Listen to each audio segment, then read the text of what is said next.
study our next chapter, that is chapter number 13. The chapter name is Motion and Time. Class 7, Subject Science and CERD.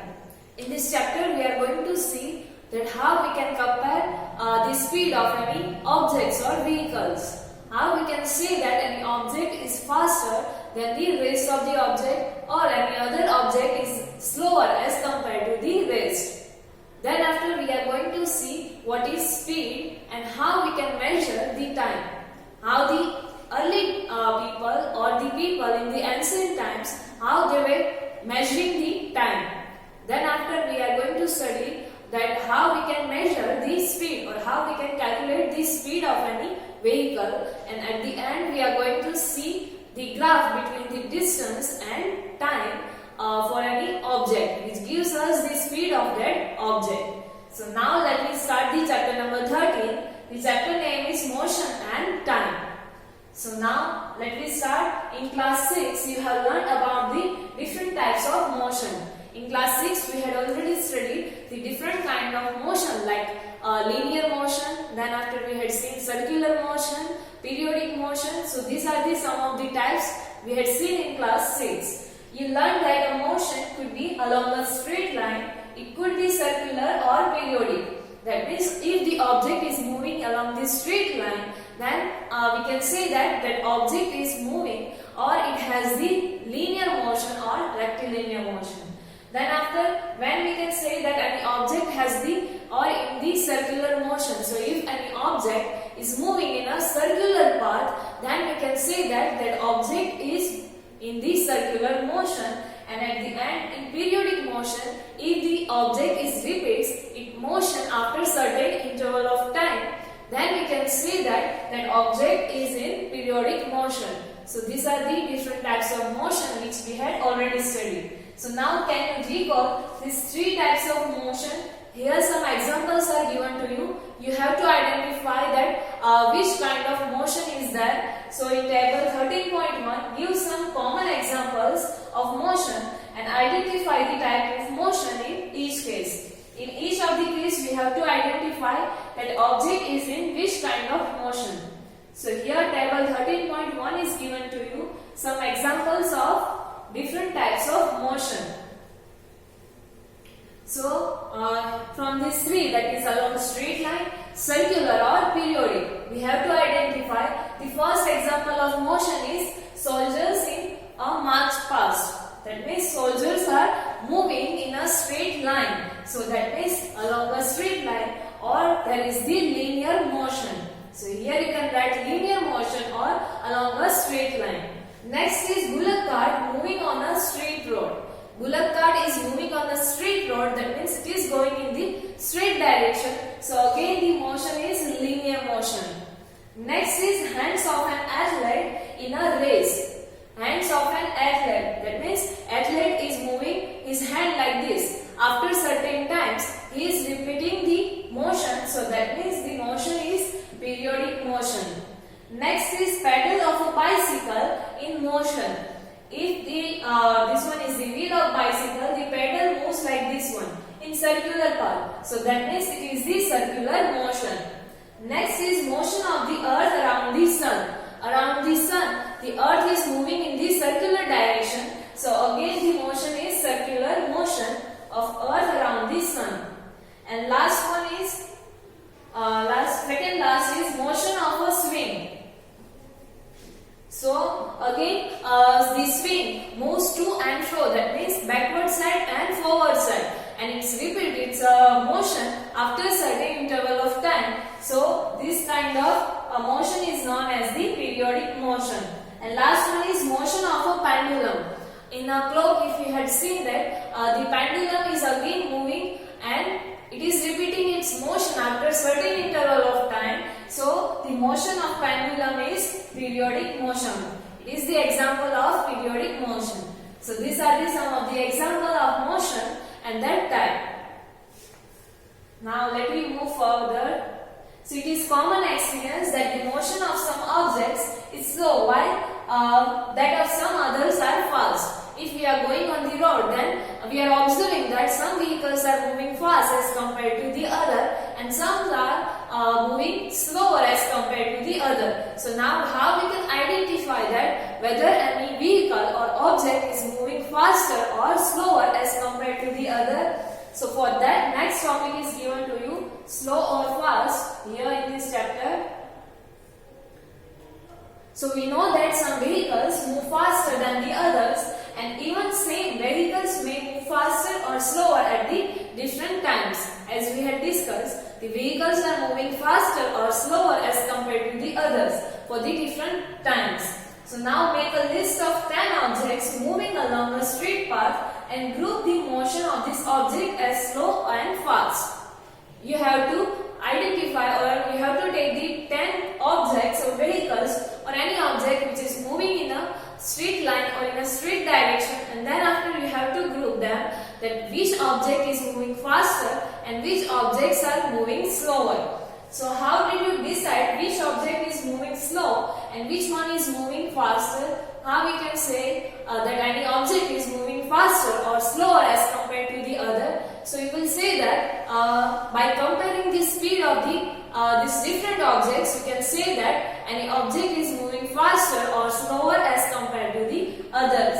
So now what is this speed? So here let me see how we can say that any object is faster or slower as compared to the others. So if vehicles are moving on a road in the same direction, we can easily tell that which one of them is moving faster than the others.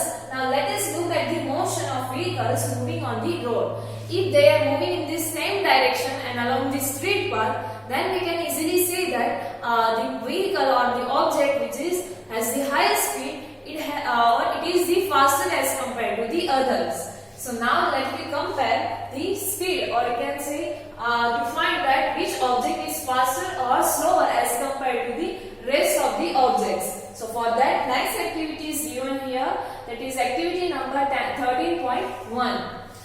For that you have to look the figure which is given next, 13.1. It shows the position of some vehicles which is moving along the road in this same direction at some instant of time, that means at a particular time. So now then after the another figure 13.2 is also given to you. You have to observe that figure also, and from those two figures you have to say that which object or which vehicle is moving faster and which one is moving slower. So in figure 2 it shows the position of the same vehicles after certain time interval or after some time. So from those observations of the two figures you have to answer this question, that is which vehicle is moving fastest to all, which one is the fastest and which one of them is moving the slowest of the all. So let me see the figures. So these two are the figures which is given here, 13.1 and 13.2.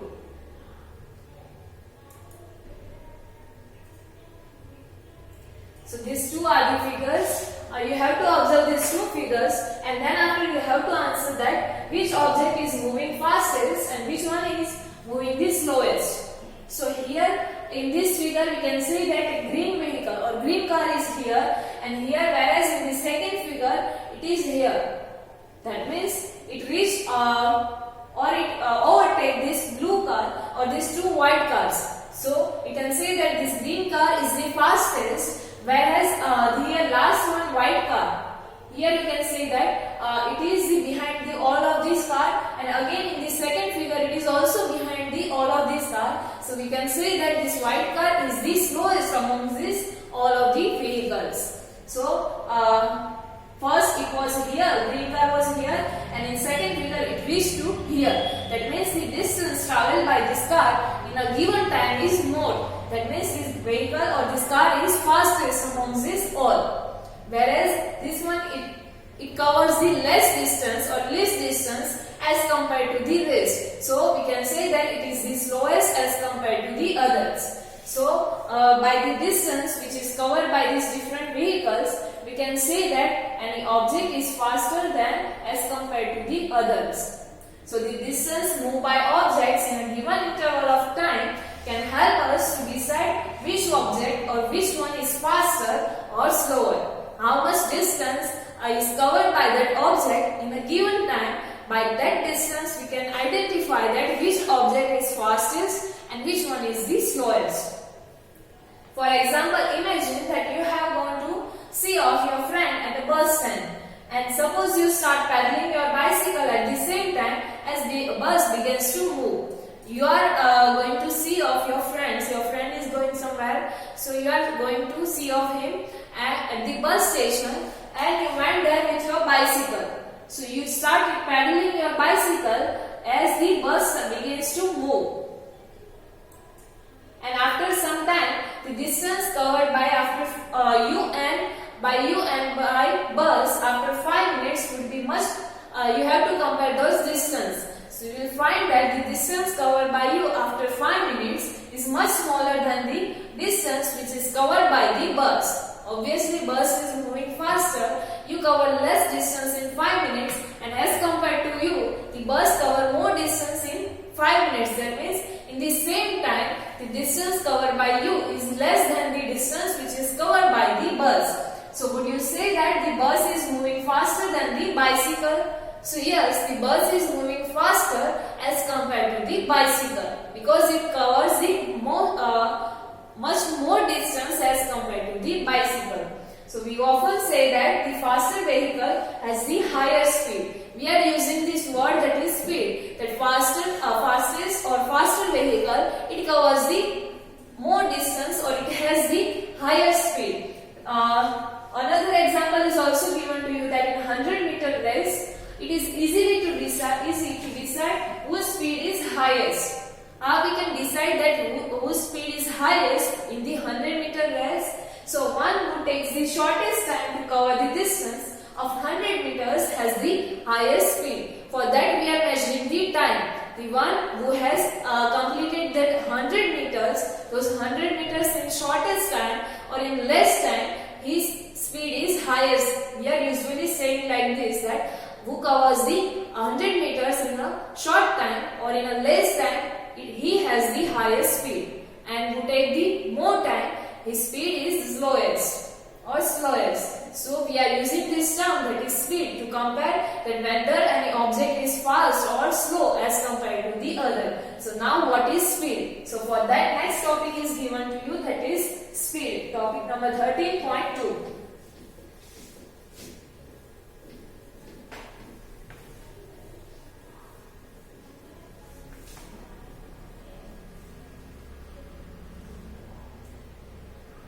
So you are probably familiar with the word speed. We are using this word, that is speed, to compare or to find that whether which object is faster or slower as compared to the other. So now in the example given above, the higher speed seems to indicate that the distance has been covered in a shorter time or a larger distance covered in a given time. In the example of bicycle and bus, we had taken the larger distance, or we had measured the distance in a given time. That means the time was given to you, that was 5 minutes, it was fixed, and we had measured the distance, that how much distance is covered by bicycle and by bus. So by comparing those, we had said that which one is faster and slower. In the 100-meter example race, or in 100-meter race example, we had measured the time, and at that time the distance is given to you, that was 100 meters. So we measured the time, that this distance is covered by how much time for the different persons. And then after we had compared that whose speed is faster as compared to the other. So the most convenient way, now the two ways are there, that is to measure the time and to measure the distance. So now which one is the most convenient, or which one is the easiest way to measure the speed? So here it is given to you that the most convenient way to find out that which of the two or more objects is moving faster is compared to the distance moved by them in a unit time. So to measure the distance is convenient, or it is easier way to find out the speed of any object. So we are now to count the speed or to calculate the speed, we are going to measure the distance covered by any object in a unit time. Unit time, that means a particular 1 hour, 1 minute, etc. Like that, for that time we are going to measure the distance covered by that object. Thus, we know the distance covered by the two buses in 1 hour. We can tell which one is faster. Like example is given to you that if we are taking unit time as the 1 hour, then we have to measure the distance covered by these two buses in 1 hour, and by measuring those distance, we can say that which bus is faster as compared to the other. And we call the distance covered by an object in a unit time as the speed of that object. The speed, that means the distance covered by any object in a unit time, that means in 1 hour, so that distance is known as the speed of that object. So that is the speed of any object. The distance covered by that object in a unit time is known as the speed of that object. This definition you have to remember. The definition of speed, it can be asked into 1 mark in your exam.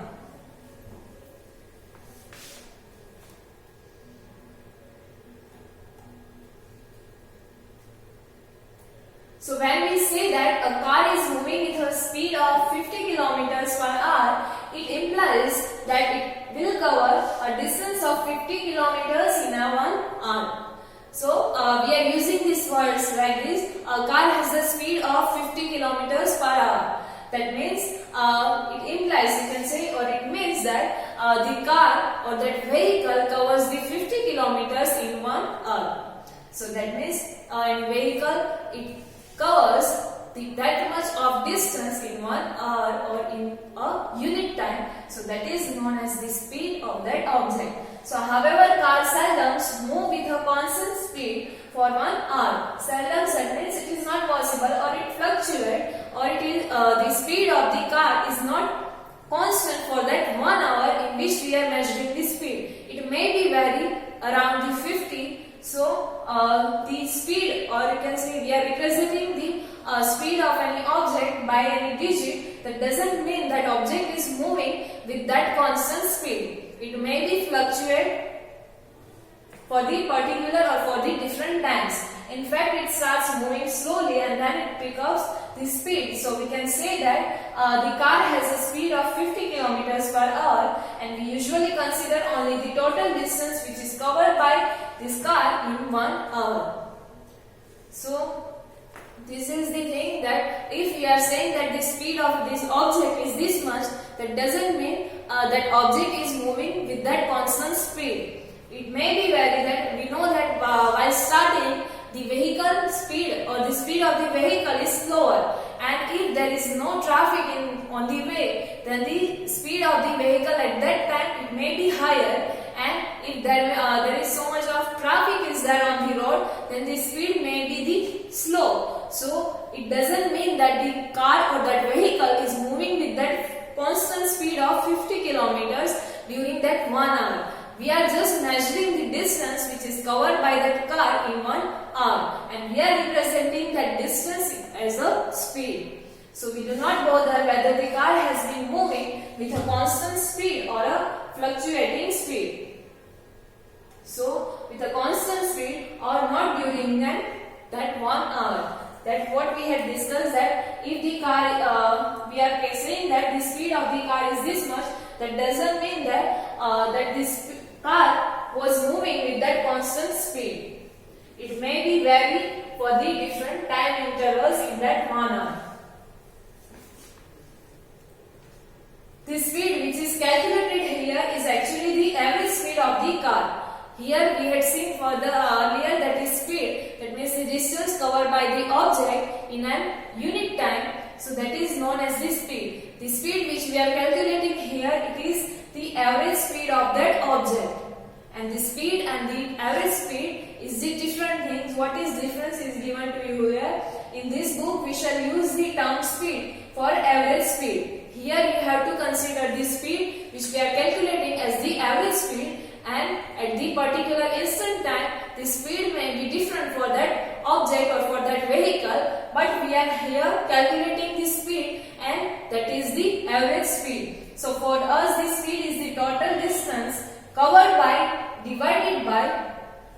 that object or that vehicle divided by the total time taken by that object. So here we are calculating the speed by this formula, that the total distance covered by any object divided by the total time taken by that object. So this is how we are going to calculate the speed of any object. This one is the average speed of that object.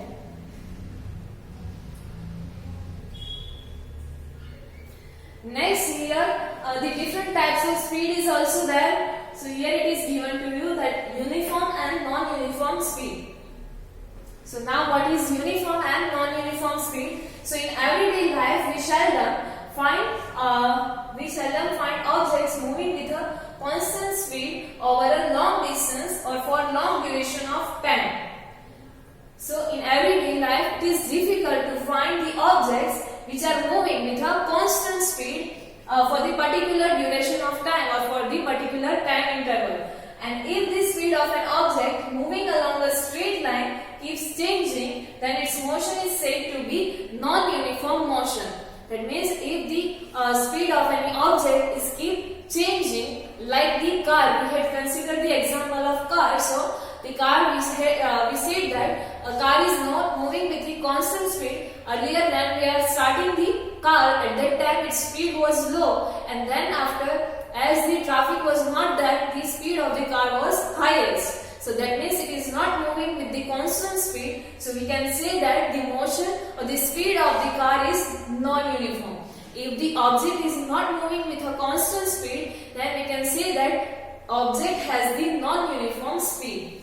Next is, on the other hand, an object moving along a straight line with a constant speed is said to be in uniform motion. If the speed of the object is constant and it is moving in a straight line, then we can say that the object has the uniform motion. These two different types of motion, that is uniform motion and non-uniform motion. If the object has the constant speed, that means it is in the uniform motion, and if the speed of that object is keep changing, then that object is in non-uniform motion.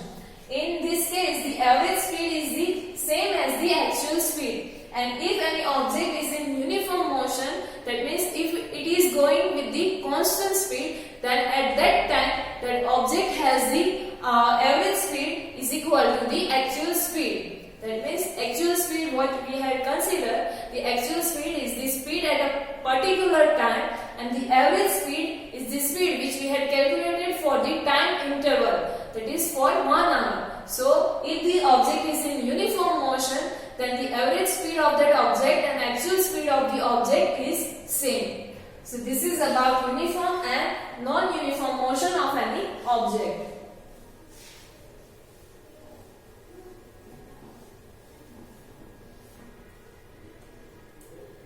So now we can determine the speed of a given object once we can measure the time. By measuring the time, we can also determine the speed of any object. Time taken by that object to cover a certain distance. So by measuring that time, we can also measure the speed. In class 6, we had already learned how to measure the distance. Now here, in the next topic, we are going to study how to measure the time. We know that to measure the speed, two possibilities are there: to measure the distance for the particular given time and to measure the time for the given distance. So now how to measure the distance, that we had already studied, and now in the next topic we are going to see how to measure the time. So next topic is measurement of time. So now let me see how to measure the time. So if you did not have a clock, how would you decide what time of the day it is? We cannot find that what time it was if we don't have any clock. So have you ever wondered how our elders could tell the approximate time of the day by just looking at the shadows? When the clocks were not there, our elders, they were used to see the size of these shadows, and by the size of the shadows they were saying the approximate time of the day. So how do we measure the time interval of a month and a year? The clocks were not there, so how we can measure at that time how the people were measuring the time interval of month, then after year or day. So for that, our ancestors noticed that many events in nature repeat themselves after defined time interval. So they had observed that certain events or certain occurs in the nature after certain time intervals. Like what? Here some examples are given to you, and from that natural events they will identify the time interval of day, month or a year. So they found that the sun rises every day in the morning. So the time between the one sunrise and the next was called a day. They found out that every morning the sun rises. So that means they give the time interval from one sunrise to the next sunrise as the day. So this is how they calculated the day. Next is a month was measured from one new moon to the next. They noticed that after 30 days the new moon is there. So they gave this time interval from one new moon to the next new moon as the month. And how they find the year? So a year was fixed as the time which is taken by Earth to complete one revolution of the Earth. To complete one revolution, or you can say to complete one circle around the sun, the time taken by the Earth is known as the 1 year. So this is how they define the different time intervals like day, month and year. And often we need to measure the interval of time which are much smaller or much shorter than a day. This is about the larger units or larger time intervals. Now what about the shorter time intervals like a minute, an hour? So for that, clocks or watches are perhaps the most common time measuring devices. For that nowadays clocks and watches are there. Have you ever wondered how clocks and watches measure the time? How these devices are measuring the time? So now let me see few examples of this.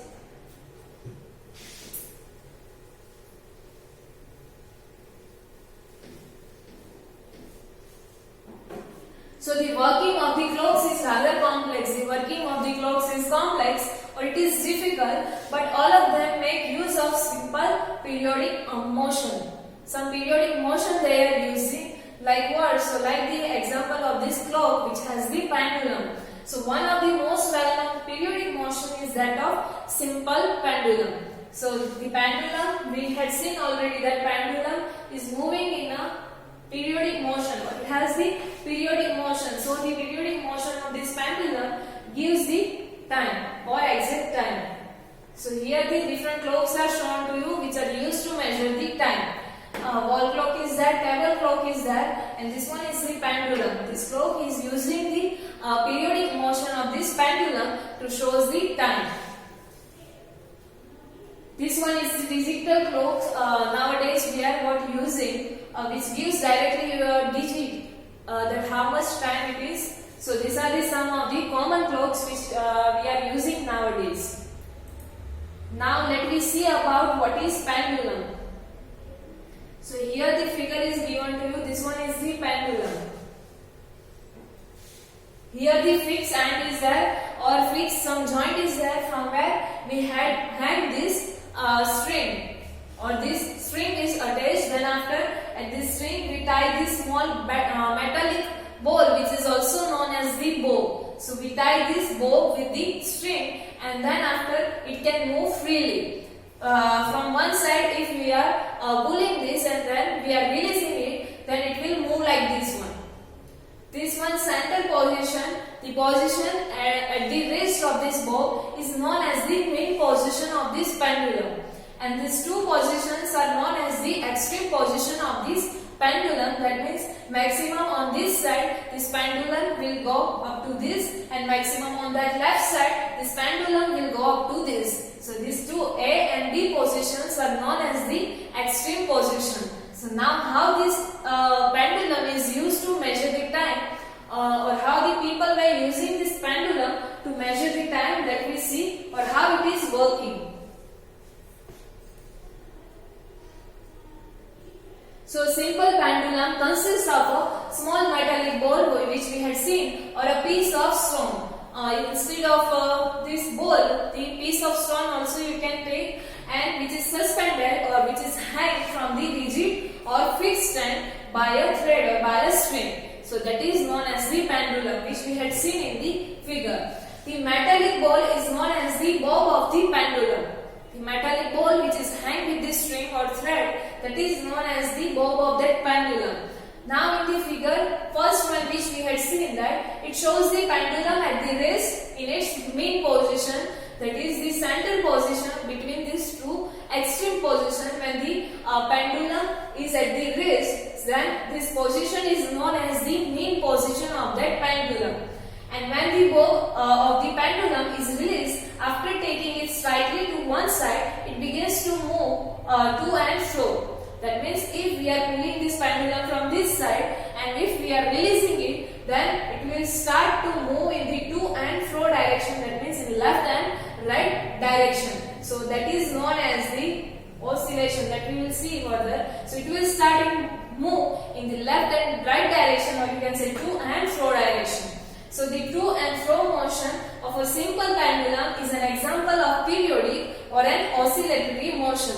That means after a certain time, if it will go to this side and again it will come here. So that means after a certain time it is repeating its motion. That means it is in the periodic motion, and other name for this motion is also known as the oscillatory motion. So we can say that the pendulum is in the oscillatory motion. So this is oscillatory motion of the pendulum. So now let me see what is oscillation.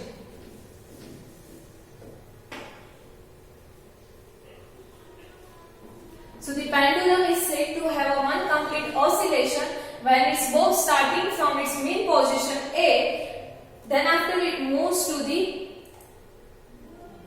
A and again B. If it starts moving from here, A, O is there, this one is A and this one is B. By starting the pendulum at O, it will go into the position A, again it will come to A and O, and then after it will go into the B position. That means starting from O to A, B and again O. So that distance travel or the time taken or the distance traveled by that pendulum to go starting from the O to go A to B and again O, that is known as the one complete oscillation. So that is known as the one complete oscillation. And when its bow moves from one extreme position A to the other extreme position B and comes back to A, the time taken by the pendulum to complete this one oscillation is also known as the time period.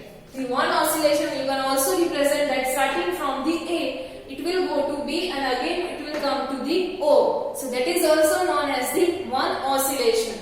So to complete this one oscillation, that means starting from A to B and again B to A, the time taken by the bow to complete this one oscillation is known as the time period of that pendulum.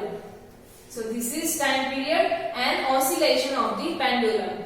Here from this, the next activity is given to you, that is activity number 13.2. For that you have to set up a simple pendulum, which is here we had seen in the figure 13.4a, with a thread or a string of length nearly 1 meter, and we have to take the length of the thread or the string about the 1 meter, and then after switch off any fan which is nearby the pendulum to reduce the mistakes, or you can say from the air or from the flame. It can also show some variation in the time period. So to reduce this, we have to switch off the fan. Then after let the bob of the pendulum come at rest at its mean position. You have to find the mean position of the pendulum, and then after you have to mark that mean position on the board or on the floor. Whatever you find on the floor or on the board, you have to mark that mean position of the pendulum. Then after to measure the time period of the pendulum, we have to need a stopwatch, which is there in your mobile phone already. So we have to we require this stopwatch to count the time period. However, if this stopwatch is not available, a table clock or wristwatch is also there, or you can use that. Then after to set the pendulum in motion, gently hold the bob and move the pendulum or move the that bob slightly to one side, and at that time make sure that string attached to the bob is tight. We have to keep this string tight so that this can move freely. The bob can move freely. Now release the bob from its displaced position.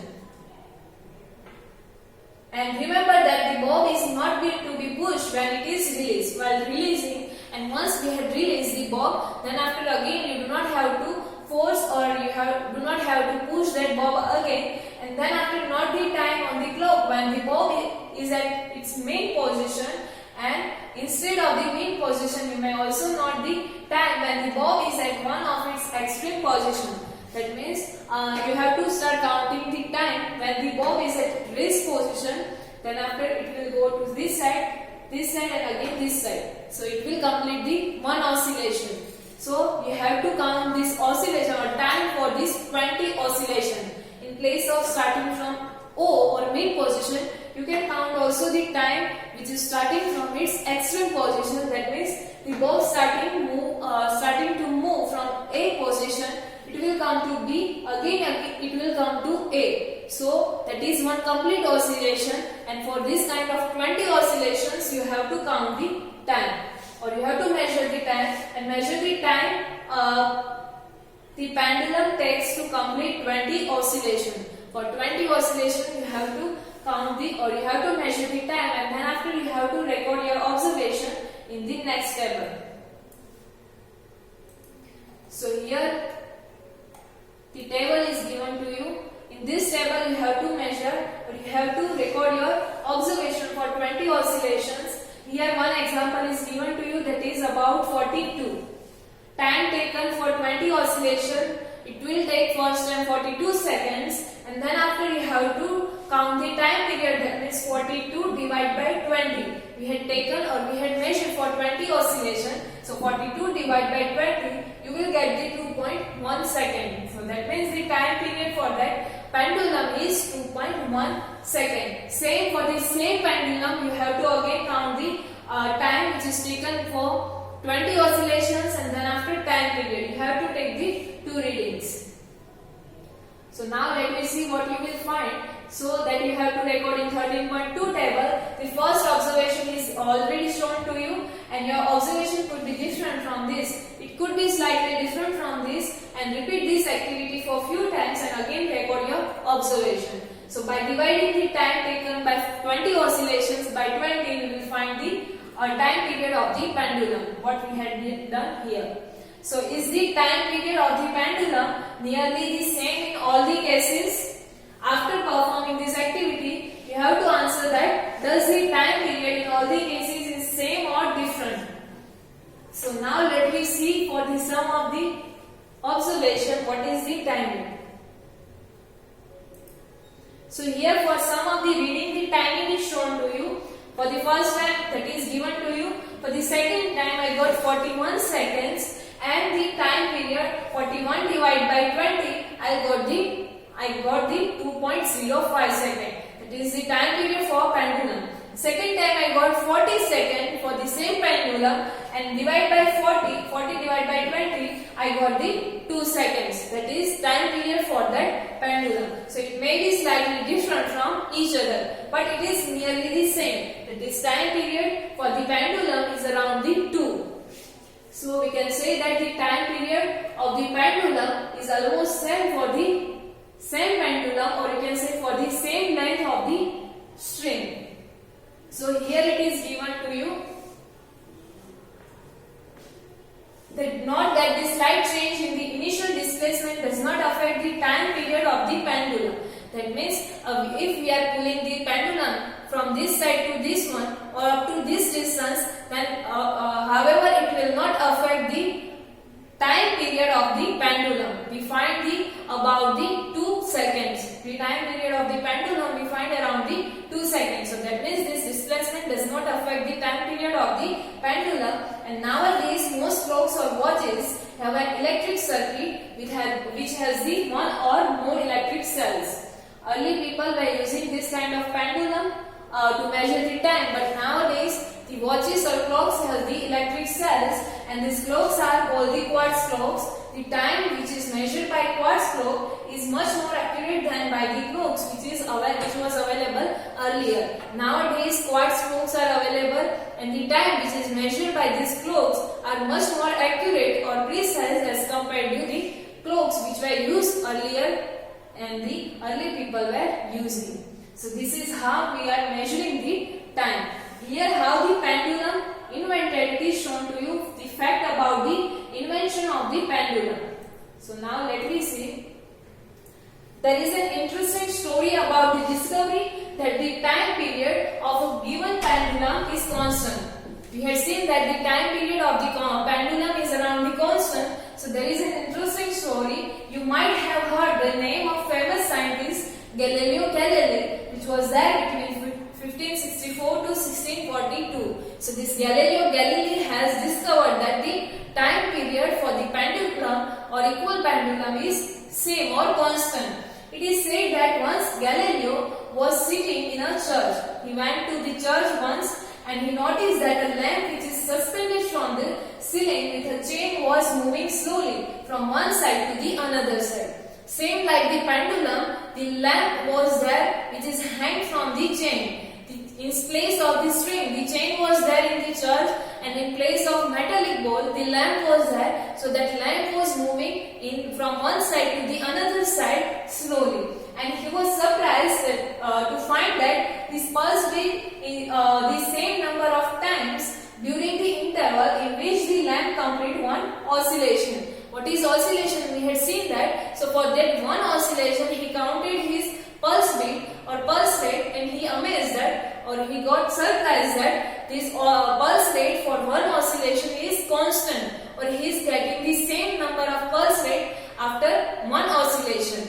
So Galileo experimented with various pendulums to verify his observation, and he found that the pendulum of a given length takes always the same time to complete one oscillation.